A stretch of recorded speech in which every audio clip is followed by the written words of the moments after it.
बहुत अच्छा लगा, मतलब वो बहुत ही एक शांत और सौम्य, मतलब एक काइंड नेता हैं और मुझे उनसे मिलकर ऐसा बिल्कुल नहीं लगा कि वो उतने बड़े लेवल के नेता हैं, क्योंकि उन्होंने बहुत ही एकदम सिंपल तरीके से बात किया, जैसे एक आम इंसान से बात करते हैं। और मुझे मतलब एक बड़े भैया की तरह लगे वो, क्योंकि उनके अंदर बिल्कुल भी एटीट्यूड और ईगो टाइप का नहीं था। बहुत अच्छे से उन्होंने बात किया और भविष्य पर बात की और एजुकेशन से बात की, और मतलब उन्होंने बधाई भी दिया कि ये ठीक है, हमने लोकसभा में जाके भाषण दिया था, तो फिर बहुत अच्छा लगा मुझे। जब आप वहाँ और आप सब देख रहे हैं अपना यूपी। अभी मैं एक बार फिर से लम्हुआ में हूँ। आपने ज्योति यादव की खबर मेरे चैनल पर देखी थी। ज्योति यादव किस तरह से बनारस से दिल्ली जाती हैं और उसके बाद जब ये अपने पैतृक आवास पर पहुंचती हैं तो यहाँ पे क्षेत्रीय नेताओं का जमावड़ा लग जाता है और उसके बाद से इनकी चर्चा खूब जो है जिले में बनी रहती है। मैंने इनसे एक प्रश्न किया था कि ज्योति जी, क्या आपसे कोई पॉलिटिशियन मिलने आया या किसी बड़े नेता का कॉल आया कि आपने इतना बड़ा कार्य किया है तो आपको कुछ ना कुछ भाई गिफ्ट तो मिलना ही चाहिए? तो ज्योति ने कहा था कि ठीक है, इसकी कोई ज़रूरत नहीं है, सब लोग मेरे साथ रहें, ये इतना ही काफ़ी है। लेकिन अभी जल्द में ही कल इनको राष्ट्रीय अध्यक्ष अखिलेश यादव ने बुलाया था और उसके बाद क्या क्या चीज़ें हुई, आइए इनसे जानते हैं। ज्योति जी, आपका बहुत बहुत स्वागत। कैसी हैं आप? हम बढ़िया, आप कैसे हैं? पहले बात तो आपको बहुत बहुत धन्यवाद, आप यहाँ तक आए। और कल अखिलेश यादव जी से हम लोग मिले तो फिर बहुत अच्छा लगा उनसे मिलकर। उन्होंने बहुत प्रोत्साहन किया मेरा, और बात हुई एजुकेशन से रिलेटेड और आगे का क्या मेरा प्लान है, मतलब क्या सोशल वर्क करना चाहते हैं, तो सोसाइटी की सेवा करना चाहते हैं। तो फिर उन्होंने बोला कि जो यूथ है वही हमारे देश का भविष्य है। तो फिर आपको खुशी होगी कि उन्होंने मेरे लिए अपने आप से खुद से कुछ बुक सेलेक्ट की, और ये लैपटॉप आप देख ही रहे हैं। तो फिर उनके द्वारा लिखित ये बुक है परिवर्तन की आहट, और ये the billionaire and Ram Manohar, भी दिखाइए थोड़ा। ये अखिलेश यादव द्वारा लिखित है और उन्होंने मुझे ये बुक गिफ्ट किया है अपनी लाइब्रेरी से। और ये दूसरी बुक है द बिलियनेयर राज, और ये राम मनोहर लोहिया के जीवन और दर्शन पर बुक है। तो फिर ये बुक्स उन्होंने दिया, और तो उससे लगा कि वो भी एजुकेशन की इम्पोर्टेंस उनको समझ में आती है, तो उनसे मिलकर मुझे बहुत अच्छा लगा। और बस आपसे मैंने जब प्रश्न किया था कि कोई पॉलिटिशियन आया कि नहीं आपके यहाँ या आपको किसी ने बुलाया, तो आपने कहा कि चलिए देखिए, अभी मतलब आपने एक चुप्पी जैसी शादी की, ठीक है। तो अभी जब आप अखिलेश यादव से मिलने गए, इतने बड़े नेता हैं वो, तो कैसा लगा आपको पहली बार अखिलेश यादव से मिलकर? बहुत अच्छा लगा, मतलब वो बहुत ही एक शांत और सौम्य, मतलब एक काइंड नेता हैं और मुझे उनसे मिलकर ऐसा बिल्कुल नहीं लगा कि वो उतने बड़े लेवल के नेता हैं, क्योंकि उन्होंने बहुत ही एकदम सिंपल तरीके से बात किया, जैसे एक आम इंसान से बात करते हैं। और मुझे मतलब एक बड़े भैया की तरह लगे वो, क्योंकि उनके अंदर बिल्कुल भी एटीट्यूड और ईगो टाइप का नहीं था। बहुत अच्छे से उन्होंने बात किया और भविष्य पर बात की और एजुकेशन से बात की, और मतलब उन्होंने बधाई भी दिया कि ये ठीक है, हमने लोकसभा में जाके भाषण दिया था, तो फिर बहुत अच्छा लगा मुझे। जब आप वहाँ पे गई थी तो अखिलेश जी ने क्या क्या बातें आपसे करी? पहले तो ये बात किया कि जैसे मैं लोकसभा गई थी तो वहाँ पे कैसे गई मैं, फिर मैंने बताया कि ठीक है ये प्रोसेस था सिलेक्शन का। उसके बाद उन्होंने बात किया कि मतलब मेरा गोल क्या है, एम्बिशन क्या है, मतलब एक तरह से वो जानना चाहते थे कि आज का यूथ क्या सोचता है।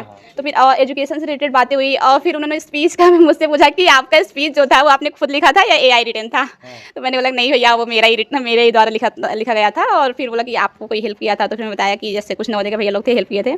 और फिर उसके बाद उन्होंने जब जाना कि मैं एजुकेशन में इतना मेरा मतलब बुक्स में इतना इंटरेस्ट है, तो उन्होंने अपनी लाइब्रेरी से कुछ बुक्स निकाली और फिर लैपटॉप और फिर 21,000 का जो नगद कैश था वो दिया, और बोला कि आगे भी ऐसे मतलब आप लोग काम करते रहिए और हम लोग साथ में हैं। अभी ज्योति यादव के पिताजी हमारे साथ हैं।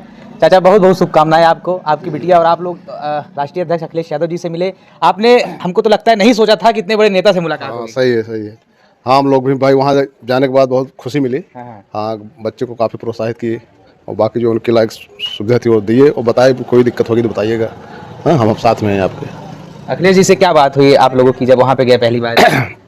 हाँ, पहली बार वहाँ पहुँचे तो भाई बुलाए, अंदर बुलाने के बाद बधाई दी है सबको, है ना जी। हाँ, तो उसके बाद पूछे क्वेश्चन वगैरह किए बच्चे से। हाँ, तो वो भी बताए क्वेश्चन, तो उसके बारे में बहुत बहुत उन्होंने धन्यवाद कहा। उसके बाद फिर बोला क्या चाहिए हमारी तरफ से जो सेवा हो सके बताइए।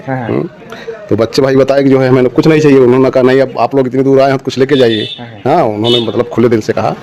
उसके बाद फिर 2-3 बुक निकाल के दिए। उसके बाद लैपटॉप वगैरह, हाँ, बोले कौन सा चाहिए भाई, टैबलेट चाहिए, लैपटॉप चाहिए। एक वक्त नहीं है, कुछ नहीं चाहिए, बोले नहीं लेके जाओ, आए हो। यही सब बातें हुई वहाँ पहुँचने पर। ज्योति जी, इसके पीछे किसका सहयोग रहा वहाँ तक पहुँचने में लखनऊ? बस सब लोग का सहयोग रहा है। सबसे पहले मेरी स्टार्टिंग होती है नवोदया से। मैंने वहाँ से मैंने नवोदय में जाके सीखा कि नहीं, मतलब दुनिया सिर्फ सरकारी नौकरी तक ही सीमित नहीं है, उसके आगे भी किया जा सकता है। तो फिर वहाँ पे नवोदय के सारे टीचर्स और वहाँ के जितने भी भैया दीदी लोग हैं उनका धन्यवाद। और उसके बाद मैं काशी हिंदू विश्वविद्यालय गई, तो फिर वहाँ पे सबका सहयोग मिला। और इवन जो स्पीच था वो उन लोग के द्वारा मतलब बहुत प्रिपेयर करवाया गया वहाँ के भैया और दीदी के द्वारा, और वहाँ की मैम और सर लोग ने भी मेरा बहुत सपोर्ट किया। और सबसे ज़्यादा सपोर्ट तो अब उसमें कहने की बात नहीं है, मम्मी पापा और फैमिली का रहता है। तो फिर बस। और यहाँ पे जो भी है, अभी कुछ दिनों से नवनीत भैया भी हमारे साथ जुड़े हैं, तो फिर उनके साथ भी हमारा ये है कि इस बार का जो उनका प्रोग्राम होगा उसमें हम लोग जो छोटे बच्चे नहीं हैं, जैसे जैसे हम लोग जो भैया हैं वो जो भी मेरिटोरियस बच्चे हैं उनको सम्मानित करते हैं। तो हमने सोचा कि जैसे हम वहाँ तक पहुँचे हैं तो फिर हम क्यों ना, जैसे बच्चे हैं 12th और 10th के बाद उनको बहुत प्रॉब्लम होती है कि उसके बाद उन्हें क्या करना है, तो फिर हमने भैया से बोला कि भैया ठीक है, इसमें जहाँ तक हमारा सहयोग हो सकता है कि हम लोग उनकी काउंसलिंग करेंगे और उसके बाद हम लोग उनका सहयोग करेंगे कि वो आगे किस दिशा में जा सकते हैं। जैसे कि नीट है, जेई है, आपका सीयूटी देना है, तो बच्चों को पता नहीं होता है ना, क्योंकि उनको गाइडेंस नहीं मिल पाती है। तो फिर उसके लिए हम लोग सोचे हैं कि इस बार काम करें और हो सकता है वो सफल हो, तो फिर मुझे बहुत खुशी होगी। सारा जी, आपसे जानना चाहेंगे कि लखनऊ तक जाने का सफ़र आपका कैसा रहा और किसके माध्यम से आप लोग लखनऊ गए? लखनऊ जाने का सफर बहुत बढ़िया रहा। हम लोग भाई पड़ोसी हैं हमारे घर के, भाई नवनीत नेताजी जो है यहाँ मतलब उनके शुरू से जुड़े रहे साथ में, आज इन्हीं के माध्यम से जो है वहाँ तक पहुँच गया। हाँ, वहाँ पहुँचने के बाद भाई और सारी व्यवस्थाएं दी गई। हाँ, तो ये मैं आपको बता दूं, ज्योति हमारे साथ थी और ज्योति की पिताजी हमारे साथ थे। ज्योति जी, जब आप वहाँ से आई लखनऊ से घर पे, तो घर वालों का कैसा माहौल था? बगल के पास आस पड़ोस के लोग, एक तो ये होता है कि आप जब जा रही होंगी तो लोग कहेंगे आखिर वहाँ पे क्या होगा, आप भी बड़ी एक्साइटेड रही होंगी आखिर वहाँ पे क्या होता है, तो फिर वो चीज़ को कैसे? भाई घर वाले बहुत खुशी थे और अगल बगल भी सब खुशी थे। मतलब एकदम एक तरह सरप्राइज वाला एकदम माहौल था कि ठीक है ऐसे कैसे, मतलब जैसे होता नहीं कि एकदम सरप्राइज हो जाना सब, तो वही सबका वही रिएक्शन था। सब एकदम आश्चर्यचकित थे और घर वाले भी बहुत खुशी थे और सब बहुत खुशी थे। आपके क्या मानने चाचा, आप जब जा रहे थे तो क्या लगा मन में आपके? भाई मन में यह था कि हम लोग जा रहे हैं में से देखते हैं अध्यक्ष जी मिलते हैं कि नहीं मिलते हैं वहाँ पर, है कि नहीं, कभी काल किसी कारणवश नहीं मिल पाते हैं। हाँ, लेकिन पहुँचने के बाद वहाँ उन्होंने अपना टाइम दिया। हाँ, अपना मूल्य समय लगभग 25 से 30 मिनट के आसपास समय दिया बच्चों। यूथ को क्या कहना चाहिएगा, यूथ की क्या समस्या है? मैं खुद यूथ हूँ, तो यूथ की समस्या यही है कि हम लोग के पास एनर्जी बहुत है बट गाइडेंस और प्रोत्साहन चाहिए। तो फिर जैसे आप खुद ही यूथ हैं तो आपको पता होगा कि हमको गाइडेंस और प्रोत्साहन चाहिए और हमारा कोई सपोर्ट करने वाला होना चाहिए। तो हम लोग कोई भी काम ऐसा नहीं है जो नहीं कर सकते हैं।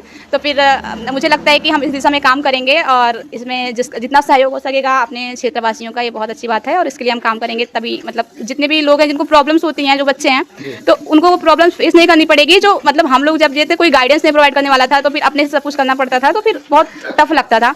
तो फिर ये प्रॉब्लम सबको ना हो, यही हम लोग चाहते हैं और इसके लिए हम लोग काम करेंगे। चलिए, आप सभी का बहुत बहुत धन्यवाद हमसे जुड़ने के लिए, बातचीत करने के लिए। थैंक यू, आपका भी, आप यहाँ आए बहुत आपको अमूल्य समय निकाल के, उसके लिए मैं आपकी आभारी हूँ। Thank you. बिल्कुल बिल्कुल, मैं आपको बता दूं, ज्योति यादव और उनके पिताजी हमारे साथ थे। ये अभी कल ही राष्ट्रीय अध्यक्ष अखिलेश यादव से मिलकर के आए हैं और इनका एक तरह से ये भी कहना है, ज्योति का आज मैंने फिर से बात कर ली, तो ज्योति एक तरह से एक बात हमेशा रखती है कि सबको मिलकर रहना चाहिए और सबको जो है साथ रहना चाहिए, और उनके पिताजी का सेम यही कहना है। फिलहाल इस वीडियो को देख करके आपकी अपनी क्या कुछ प्रतिक्रिया है और इस ज्योति के लिए आप लोग क्या कहना चाहिएगा, कमेंट बॉक्स में जरूर बताइएगा। ऐसे देखते रहे अपना यूपी न्यूज़, क्योंकि यूपी नहीं देखा तो इंडिया नहीं देखा। बहुत बहुत धन्यवाद।